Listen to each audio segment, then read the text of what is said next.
Story, story, yo. Story, story. Okay, guys, so I have a story again for you today.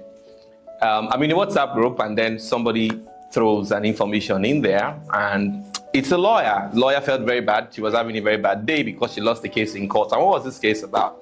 It was a case of husband and wife who had a property, and there was a contention over the property. They didn't even get to argue their case because the lawyer on the other side, let's say the complainant, just pointed out something that punctured the balloon instantly. And that was the fact that, according to the lawyer, the documents provided by this couple as evidence that they own the property actually meant that they didn't own the property, because the document contains a name that's non-existent. Wait, what do you mean the name is non-existent? The name on the document was imprinted as Mr. and Mrs. Ebenefe, for instance. And there is no such person as Mr. and Mrs. Ebenefe.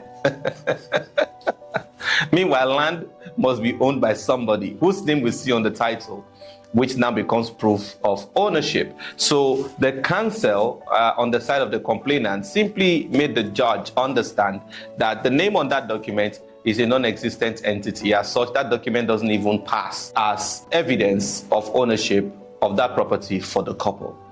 So the judge felt, yeah, that's correct, and then he gave his judgment on the matter, struck the case out as a matter of fact. So now the lawyer on the side of the couple felt really bad because something had gone wrong, which is that the couple actually misnamed their document, even though they actually did purchase that property. What we learned from there is that, as provided by law, there is a prescription as to how a couple should name their property document. It should not be Mr. and Mrs. something something, no. It shouldn't be Mr. and Mrs.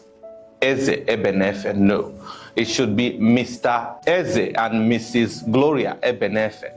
Why is that? Because these are two distinct human beings who own the property together, or who co-own the property. So on record, especially as provable by valid ID, there is a Mrs. Gloria Ebenefe, and then there is a Mr. Chike Ebenefe. Do you understand this? So you have to put it that way in your property document, as Mr. Chika Ebenefe and Mrs. Gloria Ebenefe. That way, it passes in the eyes of the law as a document owned by two individuals who co-own that particular property. So do not make that mistake of writing Mr. and Mrs. Ebenefe. There's no such human being as that.